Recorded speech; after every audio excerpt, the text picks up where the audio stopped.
अस्सलाम वालेकुम दोस्तों, उम्मीद तव्हां ख़ैरियत सां हूंदा। अॼु जे दर्स मलफूज़ा शरीफ़ में असां ॿुधाईंदासूं त सजदो सिर्फ़ु अल्लाह पाक जी ज़ात जे लाइ हूंदो आहे। वीडियो मुकमल ॿुधण खां पहिरीं अव्हांजी ख़िदमत में गुज़ारिश आहे त असांजे यूट्यूब चैनल खे सब्सक्राइब कंदा ऐं घंटी वारे बटन खे दॿाईंदा त जीअं असांजी हर वीडियो अव्हां ताईं पहुची सघे। इमामुल आरिफ़ीन हज़रत पीर सईद मोहम्मद राशिद रोज़े दणी क़ुद्दस सिरोहुल अज़ीज़ जंजी मलफूज़ा शरीफ़ में मीर फ़कीर नायर खां मनक़ूल आहे त हिकर पाण लाड़ वारनि फ़कीरनि जी दावत ते असांजे तरफ़ तशरीफ़ फरमा थिया हुआ। आऊं बि इस्तक़बाल ऐं ज़ियारत लाइ संदसि आॾो वियो हुउसि। पाण मिठे वसाण जी देह में लथल हुआ ऐं वज़ू सारण लाइ ॿाहिरि वेठा हुआ। मूं घणी सिक पारां दाह करे पंहिंजो मुंहुं वञी संदनि पेरनि मुबारकनि ते रखियमि। तॾहिं पाण जोश में अची फरमायो त ए यारो, असीं केतिरो अव्हां खे पेरनि ते मथे रखण खां झलियूं था त बि अवी नथा मुड़ो। पोइ मूंखे कुलनि खां वठी मथे करे भाकुर पाताऊं ऐं फरमायूं त अदा हेकर हिकिड़े उठ हज़रत सरवर काइनात पैगम्बर करीम सल्लल्लाहु अलैहि वसल्लम जे पेरनि मुबारकनि ते सिर रखी अची करे सजदो कयो।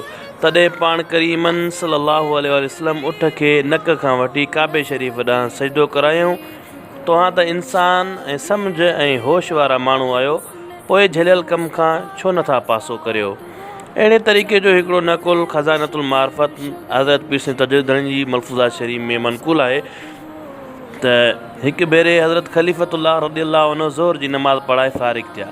लाड़ जे फ़कीरनि जी घणी जमायत आयल हुई। सजदे में पेरे पिया। जमायत जी रस जे करे रस्तो निकिरण जो बंदि थी वियो।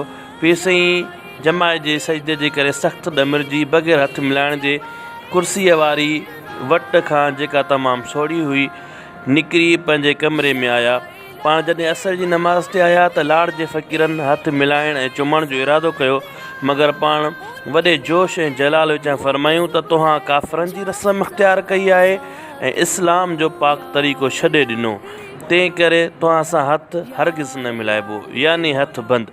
जॾहिं फ़कीरनि उन मना कयल बुराई खां तौबा कई, उज़ुर आजिज़ी ऐं निज़ारी कई, तॾहिं पाण शफ़क़त विचां हर हिक सां भाकुरे मिलिया। ही हुयो अॼु जो दर्स मलफूज़ा शरीफ़ ऐं दरगाह हज़रत पीराने पगारा जो पैगाम।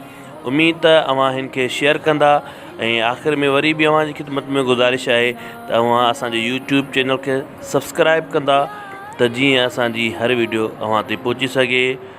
अल्लाह ताला अव्हां समूरनि खे सलामत रखे।